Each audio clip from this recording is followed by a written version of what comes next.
Hello and welcome back to Let's Play Chrono Trigger. This is your ever-lovable host, Shadowblade730, and let's see what side quest we'll venture on today. Gonna stick in the future here. Head over this way.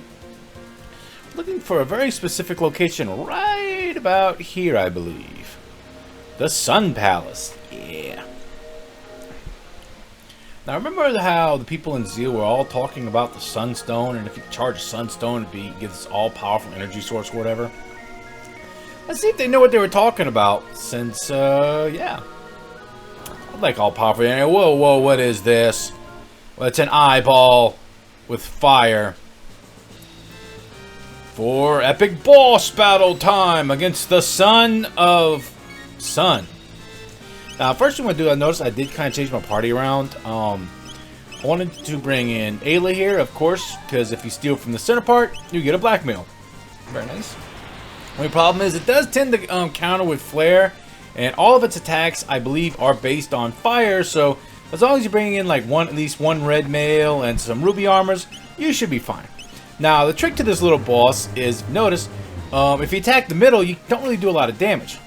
But if you attack the little fires on the outside, you can deal a little bit of damage to them. But the more important thing, if you just keep attacking, going in a counterclockwise rotation, you will eventually hit one of the fires and you'll hear a little certification sound.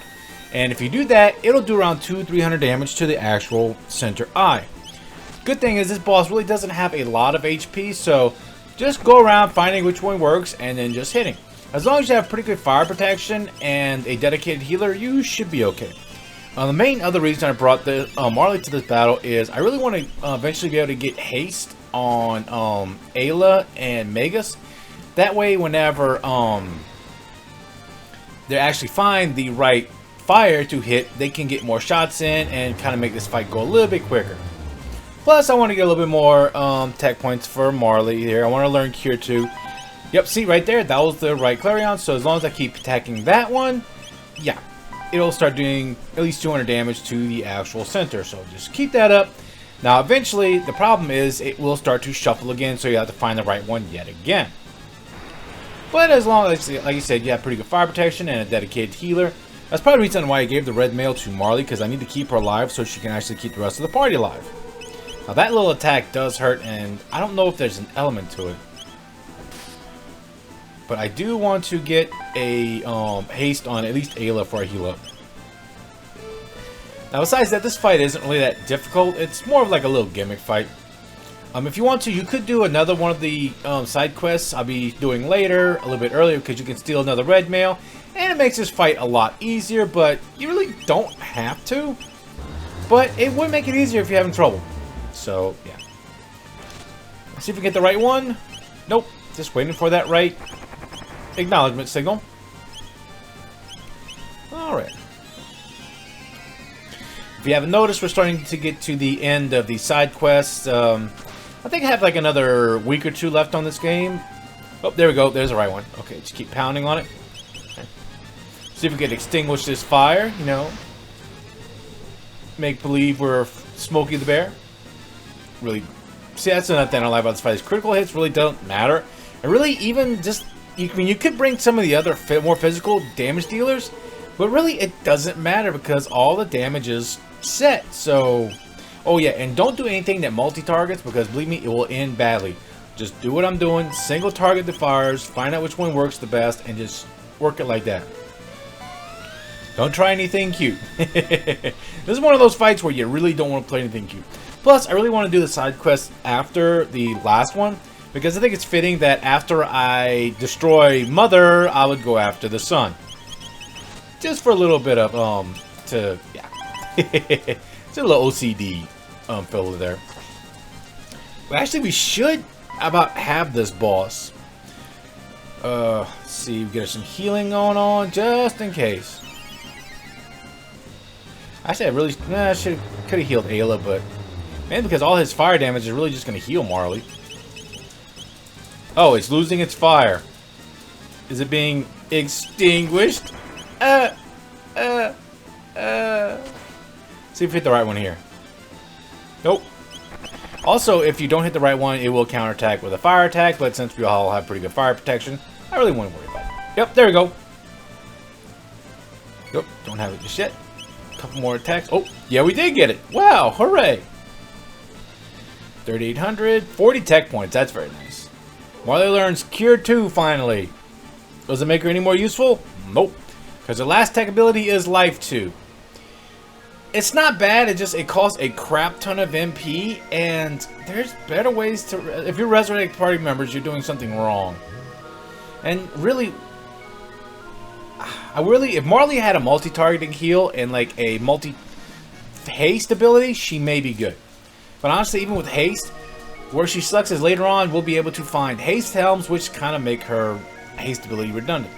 Let me check around here. I don't think there's any tabs around here, but also I love just the atmosphere of this area. It reminds me of the Underground Palace, and honestly that's one of my favorite levels in this game.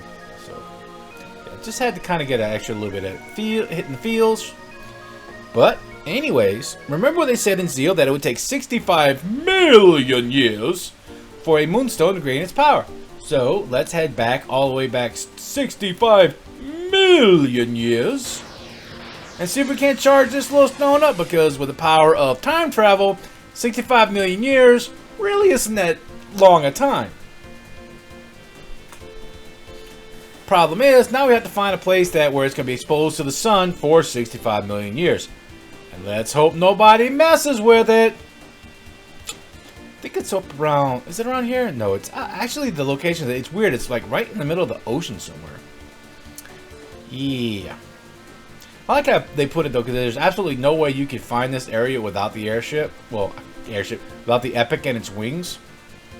Actually, right there is where the bonus content is for the DS version, which I wish I really did the DS version, because bonus content's really good. But I just didn't really feel like emulating anything. I'd rather play right from the console. It's just my taste. Now, yep, this is the Sun Keep. So if we just leave the Moonstone here, it's gonna be in the sun for all this time. Yep, we're gonna hop back in our little handy dandy little time machine, the Epic. Make sure the flux capacitor is working. Hit up to 75 miles an hour. So 88 miles an hour. And boom! Back to the future we go. Make sure we pack that spare plutonium. Yep, when this baby hits 88 miles an hour, you're going to see some serious stuff. Now, what I also like about this is it does examine the idea of continental drift, where that actual location would have drifted just a little bit, giving 65 million years. So I like that little tidbit of accuracy. But whoa, wait. Where's our moonstone? Who stole it? So, well, here's a good question. Why would Magus refer to 1000 AD as the present if he was actually from 10,000 AD, but then got warped to 600 AD in the Middle Ages? How would he consider 1000 AD technically the quote-unquote present? I think that was just a little bit of a hiccup in translation, or they just were lazy and said, hey, we just have whoever's in lead say this, just to make things a little bit easier.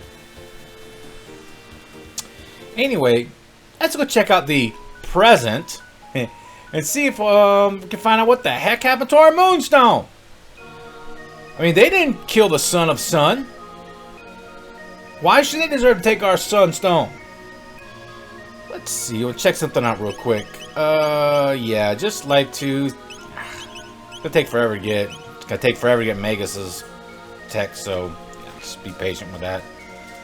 Yeah, that's one problem I have with Magus. He's a really good character. He's probably the best mage type character in the game. Okay, how could you tell it hasn't been gone for long? Was it like something, just the ground disturbed or something like that? Yeah. Anyway, like I was saying about Magus, he's a really good character. He's probably the best pure mage in the game. The only problem I have with Magus is you get him so late that it takes forever to really develop him. And I mean, you got to sit there and really have him in every party in the post game, well, I consider the end game, to even get his most powerful tech. So wait, why is that house shining? Something's not right there. I mean, are they just rich and it's just glittering gold, kind of like Scrooge McDuck's giant money bin? Let's find out. All right. Hey, you're nice now, aren't you? Yeah. Oh, you're just gonna give it to us? Fine, cool. Now, here's the thing. If remember early on when I gave, and I think it was in 600 in the Middle Ages in 680, I gave that family the jerky for free. If you give it to them for free in the future, in the present 1080, they actually become decent people, which I thought was really, really ironic. But if you go there and you haven't gave them the jerky yet, they're still jerks and won't give you the moonstone. What you have to do is go back, find the jerky, give it back to them at 600 AD. They become nice people. Don't get any money for it. You just give it to them for free. Be decent. And they'll give you back the moonstone. If you don't, well, you're going to miss out on some really, really, really good stuff. And believe me, this stuff is well worth it more than the little bit amount of money you'll get from selling them the jerky. Money is not an issue in this game. Pretty much, I don't think there's anything else I'm really going to buy. So, let's get back on our airship now that we replaced the moonstone. Go back to the far future. 23,000 AD. And hopefully nobody's disturbed our moonstone yet again. Because I mean, we're just going to leave it there and just trust, hey, nobody mess with it anymore. I mean, I've got 1,300 more years and hopefully it didn't blow up when Lavos decided to throw a big fit and destroy the planet. Hopefully it didn't affect it. Let's see. Hey, it's still there and it's glowing. It's regained its luster, but how are we going to harness its power? Well, I believe we need somebody with a little bit of a technical expertise, if you know what I mean. So yeah, let's take out Marley and bring in Luca. Since this is technically her quest, I mean, she still also had the little quest with her mom, which I failed horribly, but actually adds more to the plot.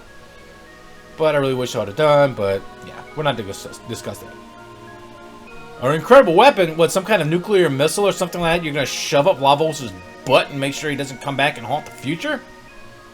No, something on a smaller scale. A snook? No. That's something different. That's horrible. Vacuum packet? Awesome. Wow, nice special effects. I think he did a little better job on the Mazmune, but I think this will be a little bit more powerful than Mazmune. So what do we get with this infinite power source? That charged for 65 million years? What's she gonna make with it? A handgun. Wow. We get the Wonder Shot. Pretty good piece of equipment. It's got the highest attack rating for Luca. The only problem is damage is a bit random for my taste, but it is there.